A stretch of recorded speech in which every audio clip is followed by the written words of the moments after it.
Hello बच्चों, केम छो? जय स्वामीनारायण। जीओसी નું આપણે એક લેક્ચર કમ્પ્લીટ કર્યું બરાબર, જેની અંદર પ્રેરક અસર તમે ભણી ગયા અને આ પ્રેરક અસર બે પ્રકારની હોય છે, ધન પ્રેરક અસર અને ઋણ પ્રેરક અસર। તમે એને ખૂબ જ સારી રીતે તૈયાર કરી દીધી હશે બરાબર। જો બાકી રહી ગયું હોય તો એને ફરીથી શાંતિથી રિવિઝન કરી એને કમ્પ્લીટ સમજી લેજો, નહીં તો આગળ જેમ જેમ આપણે ઓર્ગેનિકમાં આગળ વધતા જઈશું તેમ તમને એની અંદર તકલીફ ઉત્પન્ન થશે, પ્રોબ્લેમ શરૂ થશે કે મને આમાં સમજણ ના પડી। કેમ? કારણ કે ધન પ્રેરક અસર માટે મેં જે પોઈન્ટ્સ આપ્યા એ પોઈન્ટ્સ યાદ રહેવા જોઈએ। એમાં કઈ ટાઈપના સમૂહ હોય તો ધન પ્રેરક અસર બતાવે, એ જ પ્રમાણે ઋણ પ્રેરક અસર પણ સમજાવી। એમાં પણ કેટલાક અગત્યના મુદ્દાઓ હતા તે પણ મેં તમને સમજાવી દીધા। ધન પ્રેરક સમૂહ કે જે બધા ઇલેક્ટ્રોન દાતા સમૂહ હોય છે અને ઋણ પ્રેરક સમૂહ જે બધા એ ઇલેક્ટ્રોન આકર્ષક સમૂહ હોય। એનો ક્રમ તમને યાદ રાખવાનો, એનો જે ક્રમ છે એ ક્રમ પણ તમારે કમ્પ્લીટ યાદ રાખવાના, તો જેથી તમને આગળ કોઈ એમસીક્યુ બને એના આધારિત તો તમે એનો આન્સર ઝડપથી આપી શકો બરાબર। તો આજે આપણે આગળ વધીશું અને પ્રેરક અસરની ઉપયોગિતા કરતા શીખીશું, કેવી રીતે એનો યુઝ કરવો પ્રેરક અસરનો તે પણ આજે આપણે શીખીશું। તો સ્ટાર્ટ કરીએ આપણે જીઓસીનું આજનું બીજું લેક્ચર। બીજા લેક્ચરની અંદર આપણે સહસંયોજક બંધનું ખંડન એટલે કે વિભાજન જોઈશું। સહસંયોજક બંધનું વિભાજન, સહસંયોજક બંધનું વિભાજન એ બે પ્રકારે થાય છે। એક છે વિષમ વિભાજન। સહસંયોજક બંધનું વિષમ વિભાજન એટલે શું? એક્ઝામ્પલ તરીકે એક ઉદાહરણ લઈએ આપણે કે CH H અને H, અહીંયા લીધો મેં Cl। વિષમ વિભાજન મતલબ કે જ્યારે કાર્બન પરમાણુ સાથે તેની કરતા વધારે વિદ્યુત ઋણતા ધરાવતા પરમાણુ સહસંયોજક બંધ વડે જોડાયેલો હોય અને જ્યારે આ સહસંયોજક બંધનું વિભાજન થાય, કયું? વિષમ વિભાજન। તો સહસંયોજક બંધનું વિષમ વિભાજન થાય ત્યારે વધુ વિદ્યુત ઋણતા ધરાવતો પરમાણુ જે બંધના ઇલેક્ટ્રોન યુગ્મ લઈને મુક્ત થાય, બંધના બંને ઇલેક્ટ્રોન લઈને મુક્ત થાય, જેથી આપણને એક પરમાણુ ઉપર ધન વીજભાર જોવા મળશે અને બીજા પરમાણુ ઉપર ઋણ વીજભાર આપણને જોવા મળે છે। એટલે વિષમ વિભાજન થાય ત્યારે બંધનું ઇલેક્ટ્રોન યુગ્મ એ કોઈ એક પરમાણુ મેળવીને દૂર થાય છે, જેથી બીજા પરમાણુ ઉપર ધન વીજભાર ઉત્પન્ન થાય અને ધન વીજભાર ઉત્પન્ન થાય ત્યારે તમે તેમાં ઇલેક્ટ્રોનની સંખ્યા ગણો તો બંધના 1 2 3 4 5 અને 6 ષષ્ટક બને। શું બની જાય? ષષ્ટક બને। વિષમ વિભાજન થાય ત્યારે એક ધન વીજભારિત પરમાણુ બને, એક કાર્બન પણ હોઈ શકે, બીજો કોઈ પણ પરમાણુ હોઈ શકે, પણ આપણે ઓર્ગેનિક ભણીએ છીએ માટે અહીંયા આપણા જોડે કાર્બન જ હોય। તો વિષમ વિભાજન થવાથી કાર્બન ઉપર 6 ઇલેક્ટ્રોન મળશે, એટલે કે ત્યાં ષષ્ટક પૂર્ણ થશે, જ્યારે બીજા પરમાણુ ઉપર અષ્ટક રચના પૂર્ણ થતી હોય છે। એટલે વિષમ વિભાજનથી આપણને એક ધન આયન અને એક ઋણ આયન બને। ઋણ આયનમાં ઇલેક્ટ્રોનનું અષ્ટક કમ્પ્લીટ હોય છે, ધન આયનમાં ઇલેક્ટ્રોનનું અષ્ટક કમ્પ્લીટ હોતું નથી। તો અહીંયા વિષમ વિભાજન એટલે શું? તો વિષમ વિભાજન આપણે કહ્યું કે સહસંયોજક બંધના વિષમ વિભાજનમાં બંધ એ પ્રકારે તૂટે કે જેથી બંધ સાથે સંકળાયેલા બંને પરમાણુનું સહિયારું એટલે ભાગીદારીનું ઇલેક્ટ્રોન યુગ્મ એક પરમાણુ સાથે જ રહેતું હોય છે। આપણે Cl નું બંધ CCl બંધ તોડ્યો તો એ બંધ તોડ્યો ત્યારે એ સહિયારું ઇલેક્ટ્રોન યુગ્મ કોની ઉપર રહ્યું? Cl પરમાણુ ઉપર રહે છે. અને વિષમ વિભાજન બાદ એક પરમાણુ ઉપર ષષ્ટક ઇલેક્ટ્રોન રચના પ્રાપ્ત થાય અને ધન વીજભાર બનતો હોય છે તથા બીજા પરમાણુની અંદર સંયોજકતા અષ્ટક પૂર્ણ થાય છે અને જ્યારે ઋણ આયન બને ત્યારે તેના ઉપર ઓછામાં ઓછું એક અબંધકારક ઇલેક્ટ્રોન યુગ્મ જોવા મળે અને તે ઋણ વીજભારિત બનતું હોય છે. એક્ઝામ્પલ તરીકે આપણે બ્રોમોમિથેનનું વિષમ વિભાજન કરીએ તો બ્રોમિનની ઇલેક્ટ્રોનેગેટિવિટી વધુ છે. આનો En ઇલેક્ટ્રોનેગેટિવિટી એટલે વિદ્યુત ઋણતા વધુ છે માટે આ Br બંધનું ઇલેક્ટ્રોન લઈને છૂટું પડી જશે માટે Br ઉપર એક વધારાનું અબંધકારક ઇલેક્ટ્રોન યુગ્મ બન્યું ઋણ આયનથી અને અહીંયા કાર્બનની આસપાસ આપણને 6 ઇલેક્ટ્રોન મળ્યા એટલે ષષ્ટક બન્યું, ધન વીજભારિત બન્યો અને Br ઋણ વીજભારિત બને છે. એટલે કે જ્યારે વિષમ વિભાજન થાય ત્યારે આપણને કાર્બનિક રસાયણ વિજ્ઞાનની અંદર બે પ્રકારના આયનો મળે. ક્યારેક એવું બને કે કાર્બન ઉપર ઋણ વીજભાર પણ મળતો હોય, કાર્બન ઉપર ઋણ વીજભાર પણ બને અને કાર્બન ઉપર ધન વીજભાર પણ બને. એટલે અહીંયા આપણને વિષમ વિભાજનથી ઓર્ગેનિક કેમિસ્ટ્રીની બે ખૂબ જ અગત્યની સ્પીસીજો મળશે, કાર્બોકેટાયન અને કાર્બેનાયન. કેટાયન એટલે પોઝિટિવ કાર્બન અને કાર્બેનાયન એનાયન એટલે નેગેટિવ. તો હવે આપણે એના વિશે ખૂબ જ ડીપમાં જોઈશું. તો આ કાર્બોકેટાયન કેવી રીતે બને, એની અંદર કયા કયા પ્રકારની લાક્ષણિકતાઓ જોવા મળશે તેના વિશે પહેલા જોઈશું. પછી તેના ઉપર ઇન્ડક્ટિવ ઇફેક્ટની ઉપયોગિતા જોઈશું. તો આપણે સૌથી પહેલું પ્રેરક અસરની ઉપયોગિતાની અંદર કાર્બોકેટાયન. શું? કાર્બોકેટાયન. તો હમણાં જ આપણે અહીંયા બંધ તોડે તો જુઓ તો આપણે આપણે લખ્યું હતું કે ધ્યાનથી જોજો કે CH અને આ H કાર્બન કેવો બન્યો? પોઝિટિવ બન્યો. કાર્બનની સંયોજકતામાં કેટલા ઇલેક્ટ્રોન છે? તો કાર્બનની સંયોજકતામાં 4 ઇલેક્ટ્રોન છે. જ્યારે તે બંધ બનાવે ત્યારે કાર્બન ઉત્તેજિત અવસ્થા મેળવતો હોય છે અને એ ઉત્તેજિત અવસ્થા દરમિયાન એ કોઈ અન્ય પરમાણુ સાથે ભાગીદારી કરી પણ ભાગીદારી થઈ પછી જેની વિદ્યુત ઋણતા વધુ હતું તે બંધનું ઇલેક્ટ્રોન લઈને ભાગી ગયો. એટલે ધન વીજભારિત બનવાને કારણે અહીંયા કાર્બનની P કક્ષક ખાલી પડે. P કક્ષક કેવી પડશે? ખાલી પડશે. P કક્ષક ખાલી. P કક્ષક બેટા કેવી થશે? ખાલી થશે અહીંયા. ઓકે. તો હવે આની ગોઠવણી કેવી રીતે થાય? તો તમે H3 મૂકો અથવા તો ધન વીજભારિત કાર્બન સાથે આપણે જુદા જુદા આલ્કાઇલ સમૂહ પણ મૂકી શકીએ.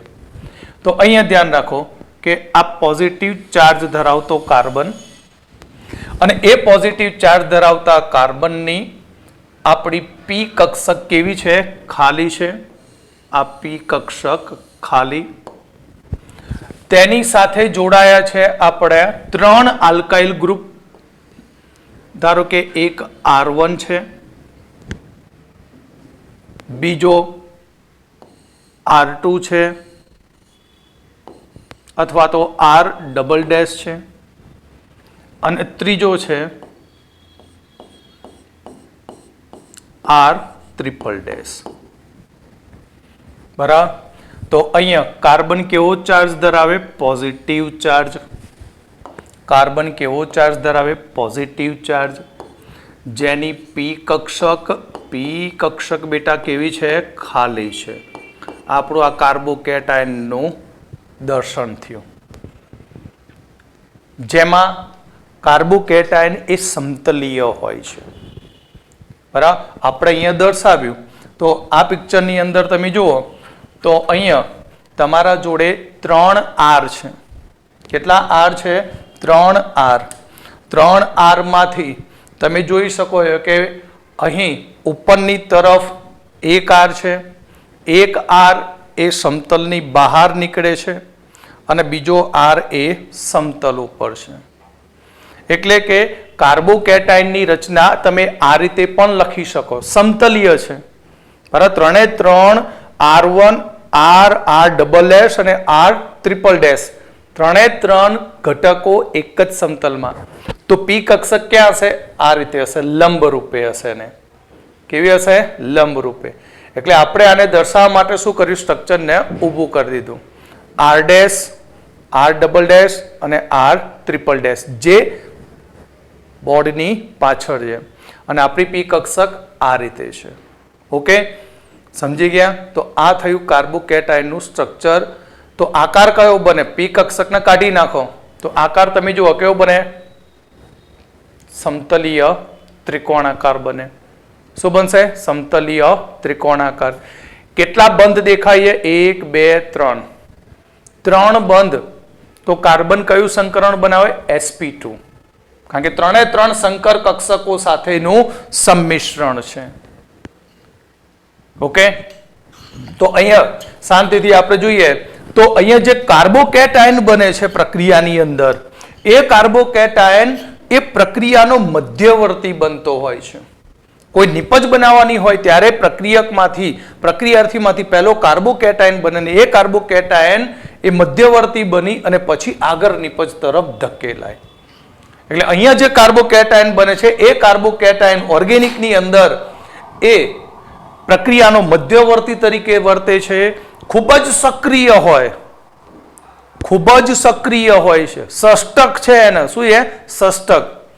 એટલે એનું અષ્ટક પૂર્ણ કરવા માટે તે ખૂબ જ સક્રિય હોવાથી ક્ષણિક જ ટૂંક જ સમયમાં ગમે તે સાથે જોડાઈને તે પ્રક્રિયા પૂર્ણ કરે. તમે જોઈ શકો છો કે અહીંયા કાર્બન ઉપર ધન વીજભાર પર કેટલા બંધ બન્યા? 3 બંધ બન્યા. માટે તેમાં બંધકારક ઇલેક્ટ્રોનની સંખ્યા કેટલી થઈ? તો બંધકારક ઇલેક્ટ્રોન યુગ્મની સંખ્યા 3 થઈ. કોઈ લોન પેર છે નહીં, ક્યાંય તમને અયુગ્મિત ઇલેક્ટ્રોન જોવા મળતો નથી. કાર્બન ધન વીજભારિત છે, એની આસપાસ ઇલેક્ટ્રોનની સંખ્યા કેટલી? તો 2 2 2. કેટલી થઈ? ટોટલ 6 સંખ્યા છે. ધન વીજભારિત કાર્બન પાસે ટોટલ 6 સંખ્યા. અહીં એક પણ ઇલેક્ટ્રોન અયુગ્મિત નથી. તમે ભણી ગયા છો કે અયુગ્મિત ઇલેક્ટ્રોન ન હોય અને બધા યુગ્મિત હોય તો યાદ રાખજો કાર્બોકેટાયન એ પ્રતિચુંબકીય ગુણધર્મ ધરાવે છે. સંકરણ તો કહી દીધું, sp2 સંકરણ. સંકરણ કયું? sp2 સંકરણ. આકાર સમતલીય ત્રિકોણ. અષ્ટક નથી પૂર્ણ, માટે આને ઇલેક્ટ્રોનની જરૂર છે. ઇલેક્ટ્રોનની જરૂર છે, ઉણપ છે. એટલે આ કાર્બોકેટાયન હંમેશા ઇલેક્ટ્રોન આકર્ષક બને, ઇલેક્ટ્રોન ગ્રાહી બનતો હોય છે. ઇલેક્ટ્રોનની ઉણપ ધરાવે છે. માટે દરેકે દરેક કાર્બોકેટાયન ઇલેક્ટ્રોન મેળવવાની વૃત્તિ ધરાવતું હોવાને કારણે એ કાર્બોકેટાયન એ લુઈસ એસિડ તરીકે વર્તે છે. તો કાર્બોકેટાયન માટેના આ અગત્યના મુદ્દાઓ ખાસ તમારે ધ્યાન રાખવાનું. બરાબર, ટોટલ 12 મુદ્દા છે. પહેલે કહ્યું કે કાર્બોકેટાયન એ પ્રક્રિયાનો મધ્યવર્તી બનતો હોય છે, ક્ષણિક આયુષ્ય ધરાવે, ખૂબ જ સક્રિય હોય. તેની આસપાસ બંધકારક ઇલેક્ટ્રોન યુગ્મની સંખ્યા 1 2 અને 3 ઇલેક્ટ્રોન યુગ્મની સંખ્યા. અબંધકારક કોઈ લોન પેર દેખાતું નથી, માટે અબંધકારક ઇલેક્ટ્રોન યુગ્મની સંખ્યા 0. તેમાં અયુગ્મિત ઇલેક્ટ્રોનની સંખ્યા પણ 0 છે. ધન વીજભારિત કાર્બનની આસપાસ ઇલેક્ટ્રોનની સંખ્યા ગણી 2 4 ને 2 6 ઇલેક્ટ્રોન તેની અંદર જોવા મળે. બધા જ ઇલેક્ટ્રોન કપલિંગમાં છે, કપલમાં છે, જોડકામાં છે. માટે બધા જ ઇલેક્ટ્રોન યુગ્મિત હોવાથી પ્રતિચુંબકીય ગુણધર્મ ધરાવે. સંકરણ sp2 થાય, આકાર બને સમતલીય ત્રિકોણાકાર બને. ઇલેક્ટ્રોન આકર્ષકનો ગુણધર્મ ધરાવે. ઇલેક્ટ્રોન આકર્ષકનો ગુણધર્મ ધરાવે. ઇલેક્ટ્રોન ગ્રાહી છે, ઇલેક્ટ્રોન યાચક છે. કેમ? કારણ કે ઇલેક્ટ્રોનની તેના ઉપર ઉણપ છે, માટે તે લૂઇસ એસિડ તરીકે વર્તે છે. તો આ કાર્બોકેટાયન ઉપર પ્રેરક અસર કેવી રીતે તેની સ્થાયીતા ઉપર અસર કરે તેના વિશે જોઈએ. તો કાર્બોકેટાયનની સ્થાયીતા. ચલો હવે પ્રેરક અસરની અંદર કેટલા પ્રેરક સમૂહ હતા? 2 પ્લસ આઈ સમૂહ અને માઇનસ આઈ સમૂહ. પ્લસ આઈ એટલે ધન પ્રેરક સમૂહ. ભણી ગયા ધન પ્રેરક સમૂહ શું કરે? ઇલેક્ટ્રોનનું દાન આપે. તો કોણ હતા ધન પ્રેરક સમૂહ? O માઇનસ, COO- અને આલ્કાઇલ સમૂહ. આલ્કાઇલ સમૂહ મિથાઇલ, ઇથાઇલ, આઇસોપ્રોપાઇલ, બરાબર, ટર્સરી બ્યુટાઇલ, આ બધા એ કેવા છે? ધન પ્રેરક સમૂહ, ઇલેક્ટ્રોનનું દાન આપે. તો આપણા કાર્બોકેટાયનને તો પોઝિટિવ ચાર્જ છે, ઇલેક્ટ્રોનની ઉણપ છે, ઇલેક્ટ્રોનની ગરીબી અનુભવે છે, ઇલેક્ટ્રોન માટે ભિખારી છે. તો જ્યારે કોઈ તેની ઉપર ઇલેક્ટ્રોન દાતા જોડાય તો કાર્બોકેટાયનની સ્થાયીતા વધી જાય. કોની હાજરીમાં? પ્લસ આઈ સમૂહની હાજરીમાં કાર્બોકેટાયનની સ્થાયીતા વધતી હોય છે. બટ ઇલેક્ટ્રોન આકર્ષક સમૂહ માઇનસ આઈ સમૂહની હાજરીમાં કાર્બોકેટાયનની સ્થાયીતામાં શું થશે બેટા? ઘટાડો. કેમ? એક તો બિચારો કાર્બોકેટાયન ધન વીજભારિત છે, ઇલેક્ટ્રોનની ઉણપ છે, ઇલેક્ટ્રોન માટે ગરીબ છે. કાર્બોકેટાયનના કાર્બન ઉપર ઇલેક્ટ્રોનની ગરીબાઈ જોવા મળે અને પાછો એમાં ઇલેક્ટ્રોન આકર્ષક જોડાય તો એની દરિદ્રતામાં ખૂબ જ વધારો થાય. ગરીબ હતો ને પાછો ગરીબીમાં વધારો. આપણે નહીં કહેતા પડ્યા ઉપર પાટું માર્યું, એના જેવું થાય. ઋણ આયન જોડાય તો. એટલે માઇનસ આઈ સમૂહ કાર્બોકેટાયન સાથે જોડાય તો તેની સ્થાયીતા શું થાય? ઘટી જાય. પણ બેટા ખાસ ધ્યાન રાખજો, તમને પ્રેરક સમૂહ બધા યાદ હોવા જોઈએ, ચાહે પ્લસ હોય કે માઇનસ, તો તમે એના આન્સર સરળતાથી આપી શકો. તો પ્લસ આઈ સમૂહની હાજરીમાં કાર્બોકેટાયનની સ્થાયીતા વધે છે અને માઇનસ આઈ સમૂહની હાજરીમાં કાર્બોકેટાયનની સ્થાયીતામાં શું થાય? ઘટાડો થાય. કેમ ઘટાડો થાય? એક તો દરિદ્ર હતું, ઇલેક્ટ્રોનની ઉણપ હતી અને પાછા એમાં ખેંચવાવાળા આવ્યા. બરાબર. એક તો આપણો મધ્યમ વર્ગ આર્થિક રીતે સંકળામણ અનુભવે અને ખોટા ગવર્મેન્ટ દ્વારા ટેક્સ ઉઘરાવવામાં આવે એટલે શું થાય આપણી હાલત? થોડી સ્થાયીતા હતી તો શું થાય? અસ્થાયીતા થાય. સિટી છોડીને પછી ગામડામાં રહેવા જવાનો વારો આવે એના જેવું થાય. આ કાર્બોકેટાયનમાં એવું થાય, ઇલેક્ટ્રોન આકર્ષક જોડાય તો શું થશે? કાર્બોકેટાયનની સ્થાયીતામાં ઘટાડો થાય. તો અહીંયા આપણે એક એક્ઝામ્પલ જોઈએ કે અહીંયા CS3 અને આ કાર્બન ઉપર કયો ચાર્જ છે? પોઝિટિવ ચાર્જ છે, કાર્બન પ્લસ છે. પહેલું ઉદાહરણ, આ બીજું ઉદાહરણ, બરાબર, આ ત્રીજું ઉદાહરણ અને આ ચોથું ઉદાહરણ. ધ્યાનથી જુઓ. આ 3-4 ઉદાહરણમાં કયા કાર્બોકેટાયનની સ્થાયીતા વધુ છે? તો તરત જ આપણે વિચારી લેવાનું, C+ ને આપણે શું કરવો છે? ઇલેક્ટ્રોનનું દાન આપવું છે. તો અહીંયા તમે જુઓ કે આ આલ્કાઇલ સમૂહ જોડાયેલો છે. કેટલા આલ્કાઇલ મિથાઇલ જોડાય? 3. અને આ 3 મિથાઇલ સમૂહ એ પ્લસ આઈ અસર કરે. કઈ અસર કરે? પ્લસ આઈ અસર. પ્લસ આઈ અસરનો મતલબ શું થયો? આ લોકો ઇલેક્ટ્રોનનું દાન આપે. કોને દાન આપે? કાર્બન તરફ. એટલે કાર્બન ઉપર ઇલેક્ટ્રોનની દરિદ્રતા શું થઈ? ઘટી ગઈ. કાર્બન ઉપર એનો પોઝિટિવ ચાર્જ ઘટી ગયો અને જેટલો પોઝિટિવ ચાર્જ ઘટતો જાય તેમ તેની સ્ટેબિલિટી શું થાય? વધતી જાય. એ જ પ્રમાણે બીજા ઉદાહરણમાં જોઈએ તો આ પણ મિથાઇલ ગ્રુપ છે, આ પણ મિથાઇલ ગ્રુપ છે, બરાબર. તો અહીંયાથી આ ઇલેક્ટ્રોનનું દાન આપે, આ પણ ઇલેક્ટ્રોનનું દાન આપે, બરાબર.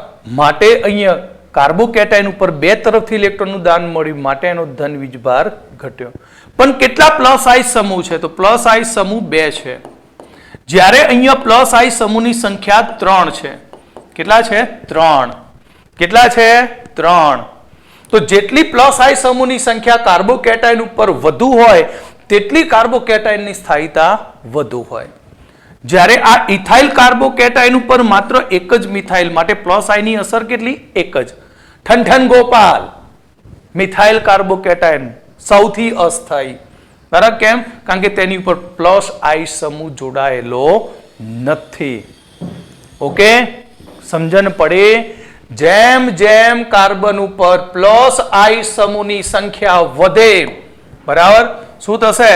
પ્લસ આઈ સમૂહની સંખ્યા વધે તેમ પ્લસ આઈ અસર વધે, અને પ્લસ આઈ અસર વધે તો કાર્બોકેટાયનની સ્થાયીતા વધે. કાર્બોકેટાયનની સ્થાયીતામાં શું થાય? વધારો થાય. Okay, clear? માટે આપણે કાર્બોકેટાયનની સ્થાયીતાનો ક્રમ કહીએ તો સૌથી વધુ સ્થાયી નંબર 1, નંબર 2, નંબર 3 અને નંબર 4. અહીંયા આપણને કાર્બોકેટાયન જોઈએ તો 4 પ્રકારના મળે. કેમ? કારણ કે આ કાર્બોકેટાયનની ફરતે કેટલા કાર્બન? 1, 2, 3. તો એક કાર્બનની પડોશમાં 3 કાર્બન હોય છે તો આપણે એને શું કહીએ છીએ? તૃતીયક. શું કહીએ છીએ એને? તૃતીયક. માટે આ તૃતીયક કાર્બોકેટાયન બન્યો. કયો બન્યો? તૃતીયક કાર્બોકેટાયન. કયો કેટાયન? તૃતીયક. આ તૃતીયક કાર્બોકેટાયન બન્યો છે. જ્યારે આની પડોશમાં કેટલા કાર્બન? 2, તો આ દ્વિતીયક કાર્બોકેટાયન બન્યો. આની પડોશમાં 1 તો પ્રાઇમરી કાર્બોકેટાયન, અને એકલો મિથાઇલ કાર્બોકેટાયન. એટલે યાદ રાખો મગજમાં, તૃતીયક કાર્બોકેટાયન સૌથી વધુ સ્થાયી અને મિથાઇલ કાર્બોકેટાયન સૌથી અસ્થાયી. માટે કાર્બોકેટાયનની સ્ટેબિલિટીનો ક્રમ 3, 2, 1 કયો છે? 3, 2, 1 કાર્બોકેટાયનની સ્થાયીતાનો ક્રમ. ઓકે, તો કાર્બોકેટાયનની સ્થાયીતા કોની હાજરીમાં વધારે હોય? પ્લસ આઈ સમૂહની હાજરીમાં. હવે એને આપણે એક્સરસાઇઝ જે તમારા સેલ્ફમાં કરવાની, જેની અંદર મેં 3 ઉદાહરણ આપ્યા છે. બરાબર? આ એક્સરસાઇઝ તમારે સેલ્ફમાં કરવાની અને તેમની સ્થાયીતાનો શું નક્કી કરવાનો? ક્રમ નક્કી કરવાનો છે. હવે આપણે જોઈએ કાર્બેનાઇન. બરાબર? હવે આપણે જોઈશું કાર્બેનાઇન. ફરીથી એક વખત, ચલો કાર્બેનાઇન. તો કાર્બેનાઇન એટલે શું? કાર્બેનાઇન મતલબ કે જ્યારે કાર્બનિક સંયોજનના સહસંયોજક બંધનું વિષમ વિભાજન થાય ત્યારે કાર્બન ઉપર નેગેટિવ ચાર્જ ઉત્પન્ન થાય. કાર્બન ઉપર શું ઉત્પન્ન થાય? Negative charge. તો તેને આપણે કહીશું કાર્બેનાઇન. તો તેને આપણે શું કહીશું? કાર્બેનાઇન. ઓકે, તો કાર્બેનાઇન કેવી રીતે બને? હા, તો કાર્બેનાઇન એટલે કાર્બન ઉપર ઋણ ચાર્જ. એટલે આપણો કાર્બન જે હતો એ કાર્બનમાં હવે જે પી કક્ષક ખાલી હતી બેટા, એ ખાલી પી કક્ષકમાં શું આવશે? 1 ઇલેક્ટ્રોન આવશે આ રીતે. એટલે કે કાર્બન ઉપર પી કક્ષક કેવી થશે? ભરેલી થશે. અને કાર્બન પોતે કેવો ચાર્જ મેળવશે? નેગેટિવ. કેવો ચાર્જ મેળવશે? નેગેટિવ. અને અહીંયા આપણે જોડી દઈએ R ડેશ, અહીંયા આપણે જોડી દઈએ R ડબલ ડેશ, અહીંયા જોડીશું આપણે R triple dash, R triple dash. એનો મતલબ કે જ્યારે કાર્બન ઋણ આયન બન્યો એટલે કાર્બન ઉપર એક ઇલેક્ટ્રોનનું યુગ્મ મળ્યું. ઇલેક્ટ્રોનનું શું મળ્યું? યુગ્મ મળ્યું. માટે એનો આકાર હવે ચેન્જ થઈ જશે, કારણ કે કાર્બન ઉપર એક ચોટલી આવી ગઈ લોન પેરની. ઓકે, માટે આ તમારું R dash, R double dash અને R ટ્રિપલ ડેશ. આ થયો આપણો કાર્બેનાઇન. કાર્બેનાઇન એ પણ પ્રક્રિયાનો મધ્યવર્તી બને છે. ખૂબ જ સક્રિય હોય છે, ક્ષણિક આયુષ્ય ધરાવતો હોય છે.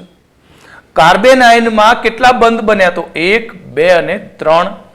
માટે બંધકારક ઇલેક્ટ્રોન યુગ્મની સંખ્યા 3 હોય છે. લોન પેર કેટલું?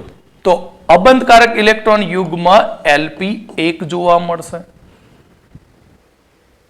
એલપી કેટલું જોવા મળશે? 1 જોવા મળશે. સંકરણ કયું થાય?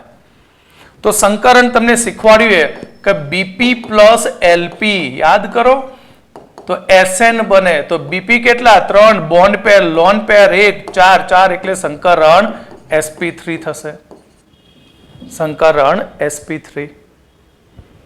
હવે આ sp3 સંકરણ થયું ત્યારે બરાબર sp3 સંકરણ થયું તો તેનો આકાર સમચતુષ્ફલકીય હોવો જોઈએ. પણ કેમિકલ બોન્ડિંગમાં ભણી ગયા કે લોન પેરના ઇલેક્ટ્રોનને આકારમાં ગણતા નથી, માટે તેનો આકાર એ ત્રિકોણીય પિરામિડલ આકાર બનતો હોય છે. કાર્બન આયનનો આકાર કયો બનશે? ત્રિકોણીય પિરામિડલ, જેમાં ઋણ વીજભારિત કાર્બનની આસપાસ ઇલેક્ટ્રોનની સંખ્યા કેટલી? તો 2, 4, 6 અને 8 હોય છે. અયુગ્મિત ઇલેક્ટ્રોન તો 0 છે, માટે પ્રતિચુંબકીય ગુણધર્મ ધરાવે. આ કાર્બન આયન કેવો છે? આ કાર્બન આયન એવો છે કે જેને ઇલેક્ટ્રોનની જરૂર હોય તેને શું કરે? દાન આપે. કારણ કે વધારાનો ઇલેક્ટ્રોન છે. કાર્બન આયનનો કાર્બન એ ઇલેક્ટ્રોન ધનિક કહેવામાં આવે છે, અને ઇલેક્ટ્રોન ધનિક હોય તે ઇલેક્ટ્રોનનું દાન આપતો હોય છે. ઇલેક્ટ્રોનનું શું આપે? કાર્બન આયન દાન આપે છે, અને ઇલેક્ટ્રોનનું દાન આપતો હોવાથી તે લુઈસ બેઝ બને છે. શું બનશે?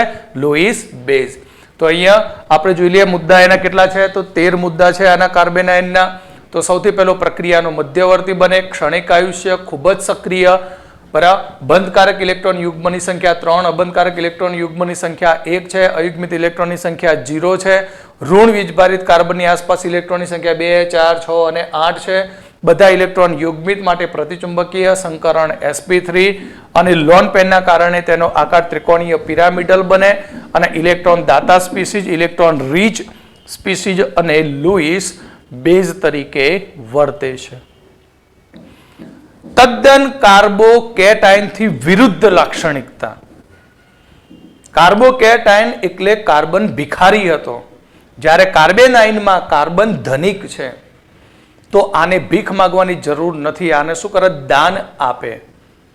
એટલે કે કાર્બન આયન ઉપર જ્યારે પ્રેરક અસરનો અભ્યાસ કરીએ તો કેવો સમૂહ જોડાય? તો કાર્બન આયનની સ્થાયીતા વધે.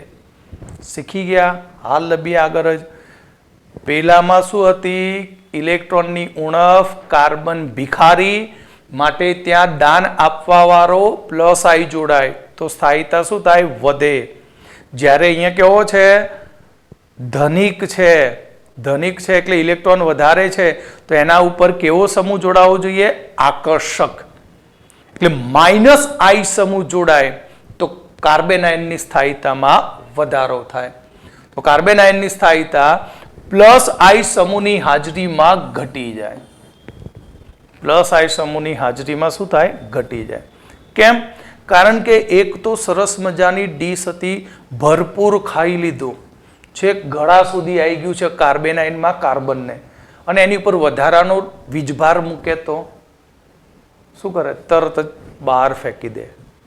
એટલે એની સ્થાયીતામાં શું થાય? ઘટાડો થાય. કોની હાજરીમાં? +I સમૂહની હાજરીમાં. પણ -I સમૂહની હાજરીમાં, સોરી, અહીંયા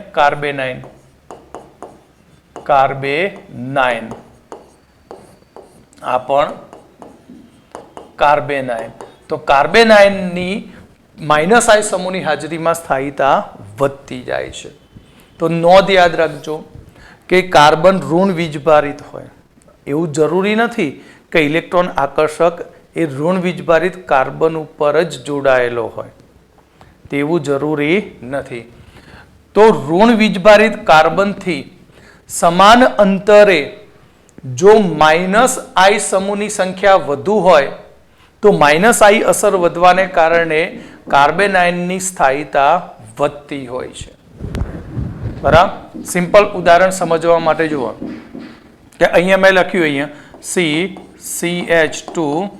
CH2 આ માઇનસ, ઓકે, અને આ CH2 અહીંયા મૂક્યો NO2 તમને ખબર છે ને મેં કહ્યું હતું I માઇનસમાં NO2 માઇનસ ઓર્ગેનિક કેમિસ્ટ્રીની સૌથી ખતરનાક એન્ટિટી સ્પીસીઝ કે જે હંમેશા ગમે તેના ઇલેક્ટ્રોનને શું કરે ખેંચી જ નાખે બરાબર ઇલેક્ટ્રોનને હંમેશા ખેંચવાની જ વૃત્તિ કોઈને દાન આપવાની વાત જ નહીં બરાબર આપણે જેમ સરકાર છે એ રીતે ખીચામાંથી રૂપિયા ખેંચી જ લેવા માંગે એ જ રીતે NO2 પણ ગમે ત્યાંથી ઇલેક્ટ્રોન શું કરે ખેંચી લેવાના પોતાના ગજવામાં માલ ભરી દેવાનો એટલે આ સૌથી સ્ટ્રોંગ I માઇનસ અસર બતાવે ઓકે હવે ધારો કે CH NO2 બરાબર CH2 માઇનસ ત્રીજું ઉદાહરણ C NO2 CH2 માઇનસ તો અહીંયા આપણે ત્રણ બંધારણ લીધા 1 2 અને એક આ 3 ઓર્ગેનિક કેમિસ્ટ્રીની અંદર બેટા એક્ઝામ્પલ બનાવવાના એ અનલિમિટેડ છે તમે કોઈ ચોક્કસ ઉદાહરણ પકડી રાખીને તમે એટલું તૈયાર કરો તો એવું શક્ય નથી કે એ જ એક્ઝામ્પલ પૂછાય તમારો બેઝ કમ્પ્લીટ હોય તો ગમે તેવા ઉદાહરણો મૂકે તમે એનો આન્સર સહેલાઈથી આપી શકો તો આપણી નોંધમાં શું કહે છે કે C માઇનસ આયનથી 1 2 3 સમાન અંતરે કયો સમૂહ જોડાયો I માઇનસ કેટલા છે 1 અહીંયા I માઇનસ કેટલા છે તો અહીંયા I માઇનસ 2 છે કેટલા છે 2 અહીંયા I માઇનસની સંખ્યા કેટલી છે 3 છે તો જેમ જેમ I માઇનસની સંખ્યા સમાન અંતર ઉપર વધતી જશે તેમ તેમ કાર્બેનાઇનની સ્થાયીતા શું થાય ઘટતી જાય કારણ કે આ લોકો ઇલેક્ટ્રોનને એની તરફ ખેંચ્યા જ કરે એટલે કાર્બન ઉપર ઇલેક્ટ્રોનની ઘનતા ઘટતી જાય અને જેમ કાર્બન ઉપર ઇલેક્ટ્રોનની ઘનતા ઘટતી જશે વધુ માત્રામાં તેમ તેની સ્થાયીતા શું થાય વધતી જાય માટે આનો સ્ટેબિલિટીનો ક્રમ જોઈએ સ્થાયીતાનો તો શું થશે 3 ગ્રેટર ધેન 2 ગ્રેટર ધેન 1 પહેલી નોંધ ખબર પડી ગઈ C માઇનસ થી સમાન અંતરે જો I માઇનસ સમૂહની સંખ્યા વધતી હોય તો તે કાર્બેનાઇનની સ્થાયીતા વધે છે કેમ કારણ કે માઇનસ I અસર વધતી હોય છે માઇનસ I સમૂહનું સ્થાન અહીંયા C માઇનસ થી જેમ જેમ દૂર જતું જશે તેમ માઇનસ I અસર ઘટતી જશે અને કાર્બેનાઇનની સ્થાયીતા ઘટતી જશે શું કહેવા માંગુ છું કે એક્ઝામ્પલ તરીકે આ CH2 માઇનસ છે બરાબર આ CH2 આ CH2 આ CH3 ચલો અહીંયાથી મેં કાઢી દીધો 2 નો 2 નીકાળી દીધો ઓકે તો અહીંયા મૂકી દીધો મેં NO2 પહેલું ઉદાહરણ શું કહે છે કે I માઇનસ સમૂહ C માઇનસ થી દૂર જતો જશે તેમ તેની I માઇનસ અસર ઘટતી જશે એટલે બીજું ઉદાહરણ CH3 CH NO2 CH2 minus ત્રીજું ઉદાહરણ CH2 NO2 CH2 માઇનસ તો આ માઇનસ I અસર એટલે આ પહેલું ઉદાહરણ બીજું ઉદાહરણ અને આ ત્રીજું ઉદાહરણ કારણ કે આ ઇલેક્ટ્રોન ઘનતા વધુ ધરાવે જેટલું નજીક હશે તેટલું ઇલેક્ટ્રોન શું કરે ઝડપથી પોતાની તરફ આકર્ષી લે જ્યારે અહીંયા જેમ જેમ અંતર વધતું જશે તેમ I માઇનસ ઇલેક્ટ્રોન આકર્ષવાની ક્ષમતા કેવી થાય ઓછી થતી જાય ઇલેક્ટ્રોન આકર્ષવાની ક્ષમતા કેવી થતી જાય ઓછી થતી જાય બરાબર ત્યાર પછી અહીંયા જઈએ તો અહીંયાથી આકર્ષવાની ક્ષમતા કેવી હશે ખૂબ જ ઓછી હશે કેમ કારણ કે NO2 નું સ્થાન C માઇનસ થી ઘણું દૂર છે માટે આની સ્થાયીતાનો ક્રમની વાત કરીએ તો સ્થાયીતાનો ક્રમ સૌથી વધુ સ્થાયી બનશે 1 greater than 2 greater than 3 1 greater than 2 greater than 3 okay તો આ હતી કાર્બેનાઇનની સ્થાયીતાની કહાની ઓકે ચલો અહીંયા આપણે ઉદાહરણ જોઈએ બીજા બરાબર તો આ નેગેટિવ ચાર્જ ધરાવે છે કાર્બન કેવો ચાર્જ ધરાવે નેગેટિવ આ પણ નેગેટિવ, આ પણ નેગેટિવ. તો આ ત્રણમાં કોની સ્થાયીતા વધુ હશે? તો હવે પ્રોબ્લેમ સર આમાં ના ખબર પડે. એક તો જો બધા સમાન સ્થાન ઉપર છે, 1 2 3 બરાબર, 1 2 3 બરાબર, 1 2 3 સમાન અંતરે છે ઇલેક્ટ્રોન આકર્ષક સમૂહો. તો એના માટે તમારે I- નો ક્રમ યાદ રહેવો જોઈએ, જે મેં ગયા લેક્ચરમાં શીખવાડ્યું હતું. તો એની અંદર સૌથી વધુ સ્ટ્રોંગ ઇલેક્ટ્રોન આકર્ષક હતો નંબર 1, પછી F અને પછી હતો ત્રિબંધ. માટે અહીંયા સ્થાયીતાનો ક્રમ જોઈએ તો 1 greater than 2 greater than 3 થશે. આ રીતે એની શું થશે? સ્થાયીતા નક્કી થશે. તો અહીંયા એક્સરસાઇઝ કાર્બેનાઇનની બરાબર. હવે બાકીના કાર્બેનાઇનની સ્થાયીતાનો ક્રમ તમારે જાતે જે મેં નોંધો શીખવાડી એ રીતે તથા I- ના ક્રમ તમને શીખવાડ્યા તે રીતે આ 3 ક્વેશ્ચન તમારે સોલ્વ કરવાના બરાબર, જે આપણે નેક્સ્ટ લેક્ચરમાં જોઈશું. ઓકે, તો હવે આપણે જોઈશું આ પણ ચોથું ઉદાહરણ. હવે આપણે જોઈશું સમવિભાજન. સમવિભાજન એટલે શું? સમવિભાજન કોને કહેવાય? સિમ્પલ સમજો કે આ Cl છે બરાબર. શું છે? Cl bond Cl. સહસંયોજક બંધુ ઇલેક્ટ્રોન બંનેનું ભાગીદારીનું છે. હવે જ્યારે આનું સહસંયોજક બંધનું સમવિભાજન થશે ત્યારે બંને Cl પરમાણુ શું કરે? એક એક ઇલેક્ટ્રોન મેળવીને મુક્ત થશે. એક એક ઇલેક્ટ્રોન મેળવીને શું થાય? મુક્ત થાય. જ્યારે ઇલેક્ટ્રોન મેળવીને મુક્ત થતો હોય ત્યારે તેમના ઉપર આ રીતે અર્ધ તીર બતાવાય કે આ ભાઈ ખેંચી ગયું અડધું ઇલેક્ટ્રોન, એટલે એને અર્ધ તીર વડે દર્શાવાય. અને આ રીતે મુક્ત થતી જે પણ એન્ટિટી હોય જેના ઉપર એક અયુગ્મિત ઇલેક્ટ્રોન મળતો હોય છે, જેને કહેવામાં આવશે મુક્ત મૂલક કહેવામાં આવે છે. સમવિભાજન એટલે સહસંયોજક બંધથી જોડાયેલા બંને પરમાણુઓ તેમની વચ્ચેની સહિયારા ઇલેક્ટ્રોન યુગ્મ પૈકીનું એક એક ઇલેક્ટ્રોન તે મેળવે છે. બંને પરમાણુ ભાગીદારીનું જે ઇલેક્ટ્રોન યુગ્મ છે તેમાંથી તે એક એક ઇલેક્ટ્રોન મેળવે છે.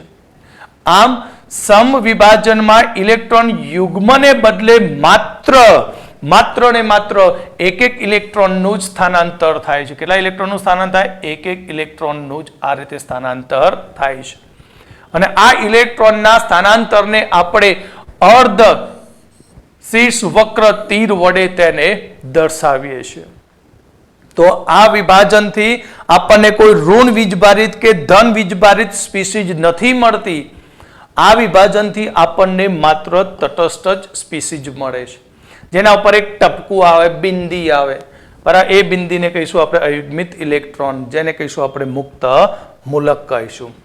જેમ કે બ્રોમોમિથેનનું જ આપણે સમવિભાજન કરીએ. શું કરીએ? સમવિભાજન.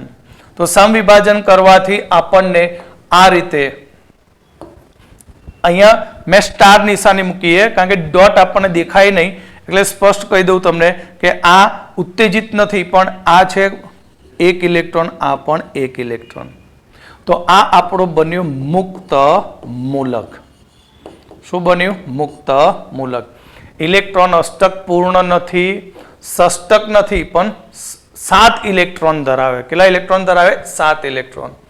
તો હવે આ જે મુક્ત મૂલક બન્યો એ મુક્ત મૂલક ઉપર પ્રેરક અસર કેવી રીતે ઉપયોગી બને તે જોઈએ, અને એ જ પ્રેરક અસર આપણને એની સ્થાયીતાની સમજૂતી આપશે. તો સૌથી પહેલું મુક્ત મૂલક. મુક્ત મૂલક એટલે શું? તો મુક્ત મૂલકની અંદર આપણે જોઈએ તો કાર્બનની પી કક્ષક છે. જો કાર્બોકેટાયનમાં શું થયું? પી કક્ષક ખાલી હતી. કાર્બેનાઇનમાં પી કક્ષકમાં બંનેમાં એક એક ઇલેક્ટ્રોન હતો કક્ષકમાં. અહીંયા માત્ર એક જ ઇલેક્ટ્રોન હશે. શું હશે? એક ઇલેક્ટ્રોન. માટે આ R' R double dash R triple dash. આ થયો આપણો મુક્ત મૂલક.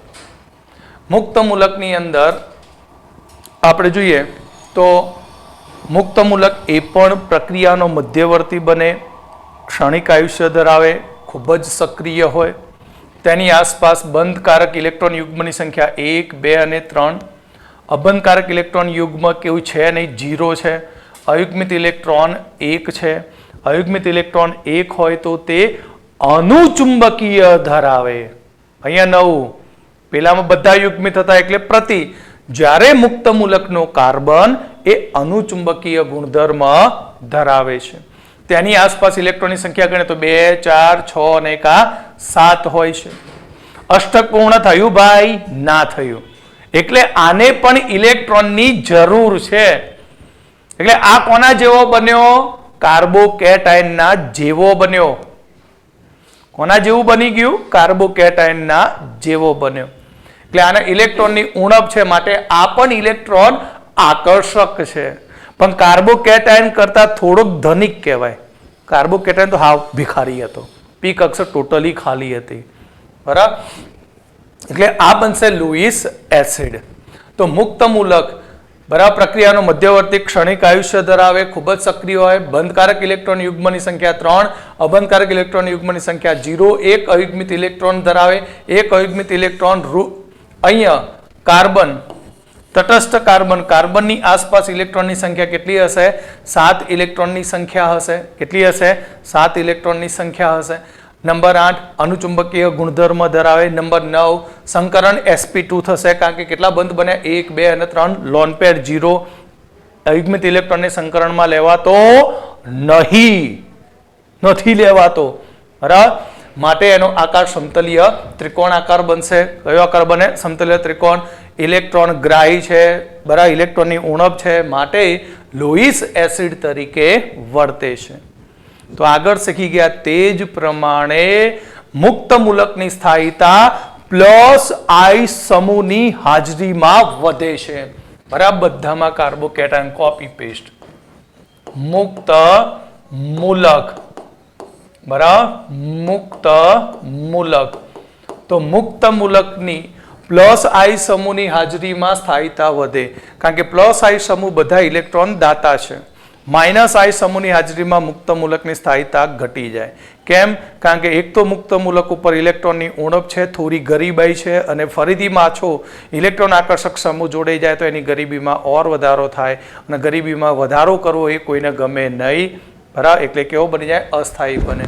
તો અહીંયા આપણે ઉદાહરણ જોઈએ. આગળ સેમ જોયું તું, કાર્બોકેટાયનના જેવું જ આંખો બંધ કરીને એમના એ જ ક્રમ રાખવાનો. કેમ? કારણ કે આ મિથાઇલ ગ્રુપ એ પ્લસ આઈ અસર બતાવે. તો કેટલા મિથાઇલ ગ્રુપ છે? 3 છે. પ્લસ આઈ સમૂહ કેટલા? 3. બરાબર? અહીંયા પ્લસ આઈ સમૂહ કેટલા છે? 2 છે. પ્લસ આઈ સમૂહ 2 છે. અહીંયા પ્લસ આઈ સમૂહ કેટલો છે? 1 છે. તો જેમ પ્લસ આઈ સમૂહની સંખ્યા વધે તેમ તેના ઉપર ઇલેક્ટ્રોનની ઘનતા વધતી જાય. કાર્બનનો મુક્ત મૂલકનું જે ઉણપપણું છે એ શું થાય? ઘટતું જાય. ઓકે? એટલે આની ફરતે કેટલા કાર્બન જોડાયા? 3. તો આ બન્યો આપણો તૃતીયક મુક્ત મૂલક. બરાબર? એ જ પ્રમાણે અહીંયા કેટલા આલ્કાઇલ ગ્રુપ છે? 2.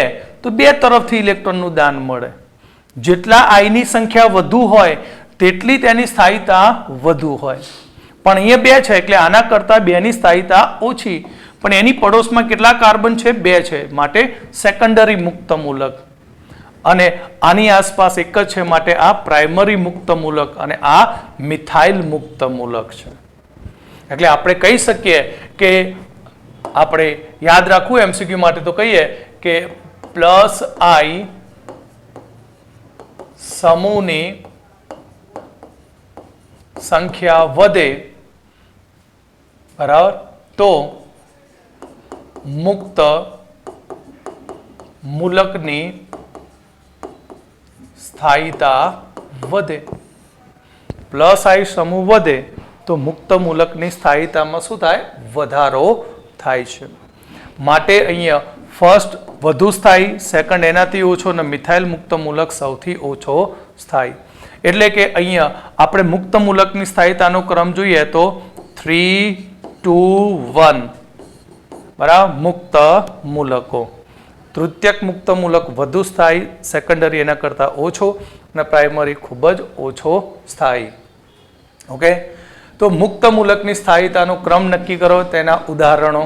બરાબર. આ પણ તમારે સેલ્ફ હોમવર્કમાં જાતે જોવાનું.